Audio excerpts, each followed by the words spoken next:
All right, welcome to another episode of Discussions, the podcast where we explore the intersections of education, technology, and innovation to spark ideas and conversations that drive meaningful change. I'm Brad Dennison, your lowly host and EdTech enthusiast, here to share tools, strategies, and stories that move teaching forward. Today, I am joined by Dominic Palazzolo, an account executive at Feedback Fruits, a company that started as a classroom experiment at TU Delft and has grown into a major player in higher education. Dominic works closely with colleges and universities to build partnerships that align teaching design with student success. And he's one of the best at connecting dots between vision and execution. In this episode, we're going to explore how Feedback Fruits has evolved from a peer review tool into a full learning design platform. We'll talk about how they've centered student, faculty, and instructional designer voices in their growth, why collaboration is core to the success, and how their new learning design system supports meaningful interaction between faculty and students, something that's essential for high-quality online learning, as we all know. So if you're thinking about course design, faculty support, or the future of online instruction, you're going to find a lot of value in today's conversation. Let's dive in. Dominic, I hope I didn't miss anything. Anything you'd like to add to the intro there? No, I think you nailed it, Brad. Very happy to be here. Thanks for that. All right. So then let's get right into it. For those who are not, or many probably may not be familiar, TU Delft is a major technical university in the Netherlands known for innovation in engineering and education. How did Feedback Fruits grow from a project there into the full-scale learning design platform it is today? Yeah, it's interesting that you say some people might not know. I'm always curious as to how well known we are. I don't think people realize that we've been around since 2012, so almost 13 years now, having 100 team members, over 200 institutional partners across 28 countries, and we're any day now going to be approaching 2 million users. That's a big milestone that we're looking for, and it's on the big board in the back. Many of the partners that were with us at the TxDLA conference, so Texas A&M Health, Parker University, Texas Tech, among a few of them. So we are not new, and our impact is really starting to get noticed in the U.S. So as you mentioned, Ewout, our founder, was a student ahead of 2012, was a student at TU Delft. He was really frustrated that there was very little opportunity for feedback within courses. So not just between teachers and students, but between peers, between students themselves. So in this strange engagement crisis in education, Feedback Fruits was born out of this engagement crisis. So it was also born out of this need to switch from this traditional passive classroom and learning experience into an active learning experience. So by default, as part of his education, he defaulted to our first learning activity, which was peer review. This was a way to create greater planned feedback and better engagement between himself as a student and faculty within his courses. So that gives you kind of an idea of how we got our start, and then really how we grew was, if you look back from the very beginning of time of Feedback Fruits, co-creation has always been at the core of everything that we do. So all of our learning activities that you see today, our peer review, our group member evaluation, these were all co-created with our university partners. So that really kind of laid the foundation for growing our presence over the learning design community at international institutions. So in this co-created space, often we'd receive feedback from our university partners, but we would often receive feedback from students on their learning experiences. So when you look at the story of Feedback Fruits and our growth, our origin story, our growth, some of these key moments that have really occurred over the past couple of years really started and were rooted in this need for active learning and this need for greater peer feedback. No, and it's been like wild. Like I switched from broadcast to higher ed 15-ish years ago. I've been going to conferences the last 10, and I think I first saw y'all at like a pitch table. It was just like a little 2-foot round table, and y'all stand up, and y'all had the feedback fruits, and that has always stuck in my head. So it's been fun watching y'all grow, right? And you sort of mentioned that there are key turning points, but my follow-up question is, as y'all been growing these last 10, 15, 12 years, what have been those key turning points? Some of the key turning points really happened over the past couple of years, really. Sure. So when you look at our timeline, and even going back to early 2024, so this is really recent, just last year, but early in 2024, we actually co-created and introduced these pedagogy solutions. We really wanted to step away from being this peer review solution or this group member evaluation solution, and we wanted to make sure that we could introduce pedagogy solutions in a way that were that institutions could bring them on, have high adoption, and ultimately impact students and student outcomes, right? So in 2024, we introduced our feedback and assessment solution. The idea here was to bring together all of these different learning activities needed to design, deliver, and really scale authentic assessment, and ultimately align these with CLOs and PLOs. So when you think of feedback and assessment, you think of peer review, group member evaluation, assignment and skill review, self-assessment, anywhere there's a feedback and assessment component. At the same time, we co-created and introduced our collaboration and engagement solution in 2024. The idea here was to really enable this active participation, kind of linking back to the origin story of more moments of interaction between students and faculty, create deeper dialogue, and really help educators create this engaging learning experience to drive connections, to have greater accountability within their classrooms between students and faculty, and really collaborate at scale. So these are things like interactive study material, documents, videos, discussions, comprehension, team-based learning, these types of things. Another really major milestone happened toward the, middle to end of 2024, when we launched our academic AI. We call it Acai. We know the berry is acai. It's always play on words when it comes to fruit. We introduced academic AI, or Acai, I'll refer to it, within our learning activities. So when you think of things like our feedback coach and our reflection coach, discussion coaches, writing coaches, engagement assistants, grading assistants, the whole point here is to ultimately enhance learning design and produce or improve outcomes for students and teachers. So that was really the focus of 2024, and where we're at in Q1 of 2025 and where we are going, and I talk about that at some point as well. In 2025, just a couple months ago, we launched our learning design system, now kind of our version 0.1 of our learning design system. So basically bringing together all of our learning activities into one system. And really, Brad, the goal here is one system, thousands of learning designs, all within your LMS, modularity being at the core. So this was a major milestone when it came to the development of going away from a peer review, one tool solution or one or two tool solution provider to broadening learning design based on pedagogy solutions, but then bringing it back down into a learning design system, a one system, where everything, one system to rule them all, for my Lord of the Rings fans out there. No, I mean, and we all know it's important to keep them in that system as much as possible. And so I really do like how y'all are trying just to add value to the learning management system and the process. And I do like that, y'all's name is Feedback Fruits, but y'all take it so seriously because y'all are taking feedback on what y'all are doing from faculty and instructional designers. But I want to talk about the feedback from students, because y'all are obviously not just paying attention to higher ed platforms for that user interface. So how does that go with students and feedback and designing not just feedback fruits and the functions, but the look of it? Yeah, that's a really good question. I kind of go back to this. There's a really interesting use case that we have with the University of Arizona, right?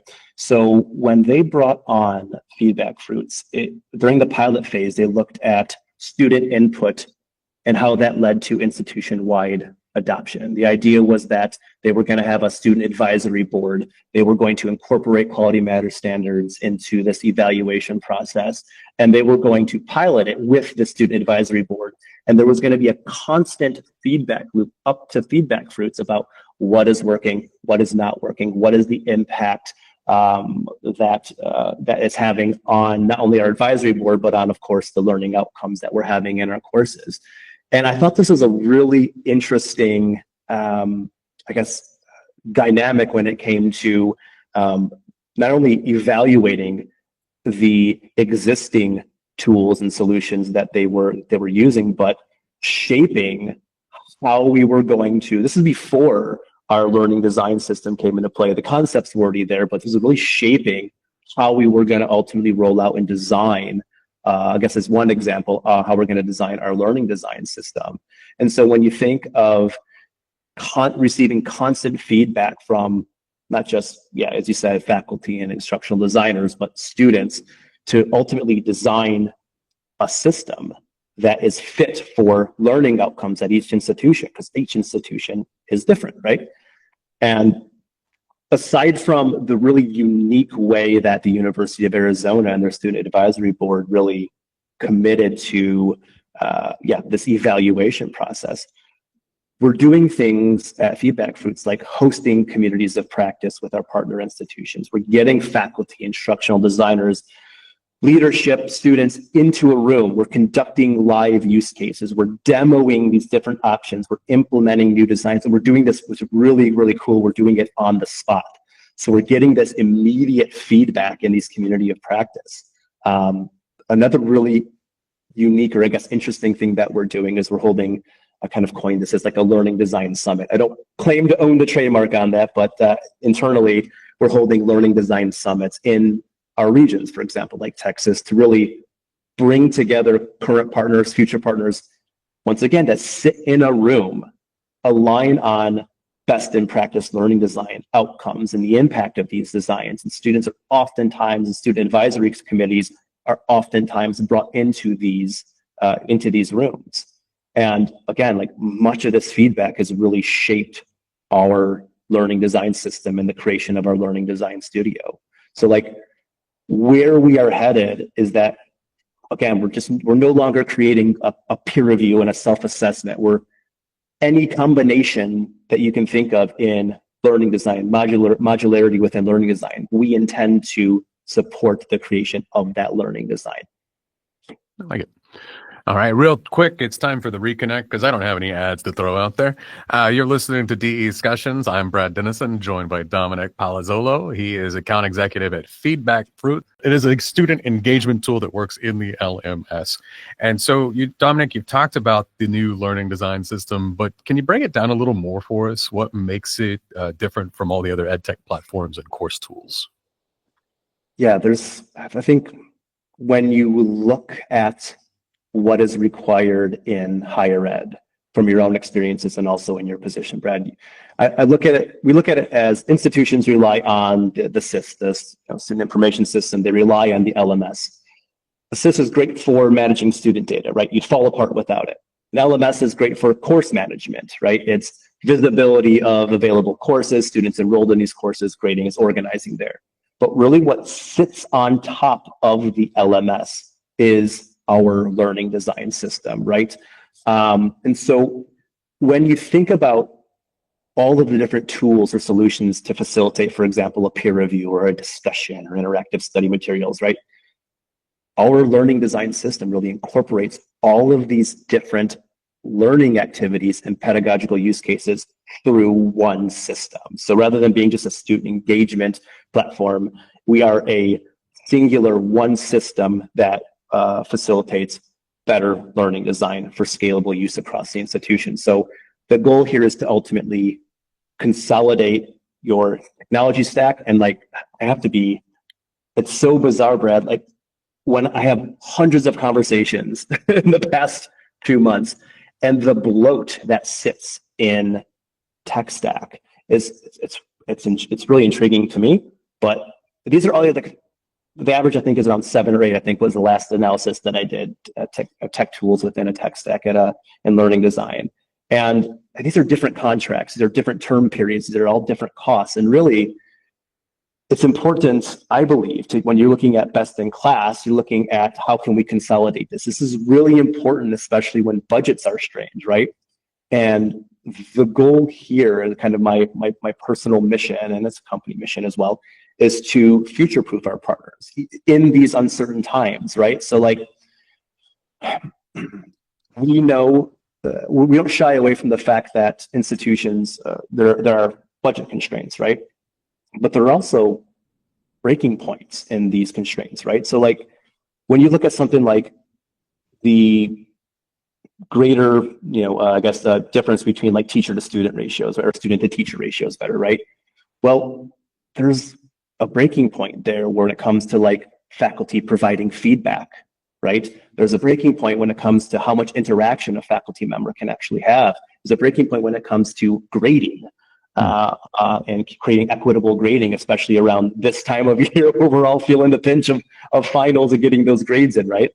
There's support services that are being cut, right? So there's a breaking point around like, can we still have a great learning experience and support teachers with implementation of good learning design, right? And another one that I really want to highlight is what I talked about earlier, is there's a reduction in available software budget, right? To facilitate good learning design. But the breaking point there is, as I mentioned earlier, it's 7 contracts across your, it could be 7 across institution, or it could be 7 at the School of Business and 7 at the School of Engineering. And the main point I'm trying to get to here is to be able to have better learning design and be able to organize it easily, one system, right, saves times, it reduces costs, it empowers instructional autonomy, scalability, right? You're able to scale, you're able to implement, manage, and maintain a singular system that helps with better learning design. You're able to reduce workload, right? For example, when it comes to design, grading, feedback, with, for example, AI capabilities, right? To increase efficiency, support the reduction of expenses. And at the end of the day, we're looking at 2 things on the student side. We're looking at boosting student retention, right? Improved engagement, improved course completion, better retention, and educational impact. At the end of the day, we want to make sure that we are able to support your course level outcomes and your program level outcomes. And that's really the crux of what it is that we do at Feedback Fruits through one system and better learning design. No, I like that. Yeah. Because it is our goal here at College of the Mainland is to try and keep our students in the LMS as much as possible, to the point where we've put in those Office 365 integrations so they even have all their email right there, right? And so the more we can keep them there, the better. And as we work with other departments and non-instructional capabilities, like our advising department, they have a course shell, right? And so it's not just faculty to student engagement and interactions. So the question for you is, with Feedback Fruits, how does your system help institutions meet the expectations of engagement with the students while still managing the scale and the compliance and things like burnout that you were talking about?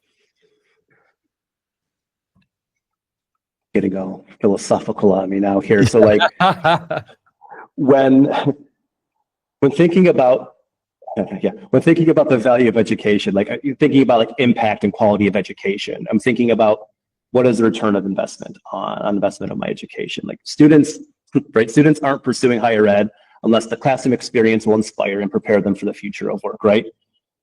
So when you think of this meaningful like faculty to student interaction and aligning that with the value of education, more opportunities, meaningful interactions and feedback, you're thinking about RSI as like a very common theme, right? And we talked about this quite a bit at TxDLA. We talked about topics like RSI. I was at the Higher Learning Commission conference in Chicago. RSI really stole the show there. And the idea here is that when we take these compliances, we take these concepts, not just concepts, but these things that we need to align ourselves with at the institutional, at the compliancy levels. We talk about our learning design system, and is it really built for scalability? And if we can't say yes to that, if we can't easily integrate, if we can't implement easily, manage, maintain our system within the ecosystem as an institution, like, then we're not doing our job properly. And so having one system to support thousands of learning designs and consolidating technology and cost, this is at the core of what we're trying to accomplish. And when you think of implementing and tracking the most effective learning designs, we look at analytics. Can they be stored? Can they be shared across departments and institutions? Can this be done within the learning design space, right? When we look at things like accessibility standards, are we in compliance with them to help support your compliance needs with them? Title II is on everyone's mind right now, right? And are we committing to the highest security and data protection standards? This is central to what we do. Without it, we can't exist and can't coexist with you. And when we talk about burnout, I mean, this is the hands down the biggest use case we come across is saving faculty time.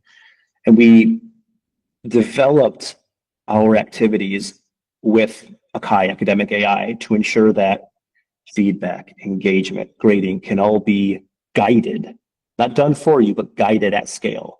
And all of these features are ultimately meant to save faculty time, not just like time, as a concept of time, and understanding where to intervene and how to intervene by providing that guidance. And I think that analytics are from like the instructional design level, and those offices, CTL, these types of offices, are showing which learning designs are most effective. So, for example, if there's a point of adjustment needed in a course where there's a dropout or a risk for dropout because students maybe don't understand what it is that they're supposed to do at this particular level in a learning journey, we want to be able to have those predictive analytics so that you can make those adjustments easily. You can reduce your dropout rates and increase completion and retention. So this is really what we're trying to do to help, ensure these meaningful interactions, but like help institutions meet this scale and compliance and burnout strategies. No, you knocked that out of the park for being a big thought piece there. So we'll go now easy mode. So you've talked about Akai and the academic artificial intelligence tool. You've talked about the learning design system from last year. What's next for Feedback Fruits? What are y'all looking at next for helping institutions not just meet the requirements and meet their standards, but to continue to elevate that quality and intentionality of course design and student outcomes? You said the hard questions were done, Brad. I know it starts easy and then it evolves, but no, it is. What's next for Feedback Fruit? No, that's a great question. I just sat down with our product team yesterday. We looked at the roadmap for not only the rest of 2025, but looking forward to 2026. And one of the common topics we talked about, like when we're talking about co-creation, we're talking about thousands of learning designs at scale with our system, right? Learning design system. The idea to support the vast majority of pedagogical use cases, hosting communities of practice, learning design summits. I think this is just scratching the surface of elevating course design. One area that will absolutely help elevate the quality and intentionality of course design is really our learning design community. I'm not sure if you're familiar with our learning design community, but something that I go back to milestones that we launched last year in the second half of the year of 2024. We have invested heavily into working with global partners to really share templates, share learning activities, share learning journeys, share rubrics, best in practice. What is actually working at your institution globally that you can put into the learning design community? Not only from like a technology and system level, I can go into as a partner, go into the platform and pull a rubric from TU Delft for my business course because it lines everything that I need. But the idea is that we want everybody to be able to access these templates. So all of these templates that we are creating, and we have again heavily investing in this community, all of these templates are available online. So download them for free. You can get that PDF, and then you can copy over what you need to copy over, right? But the idea is when you're a partner, you can not only access them within the LMS and implement them, you can put them immediately into your course. It's easy as clicking a button. And yeah, I get really giddy when I talk about the learning design community. Like the great thing about this community is that It's driven by faculty and instructional designers that really want to share their best practices. Like they're pedagogy nerds, just like all of us at Feedback Fruits, right? So we are really keen on giving our community a platform to have their names stamped, if they want to, of course, on these activities, on these journeys and use cases, and not just be seen, but shared across the world of higher ed. And another thing that I think is really exciting that's coming up for us is when we're talking about student outcomes, we're focusing a lot of brain power in 2025 on our Insights Hub.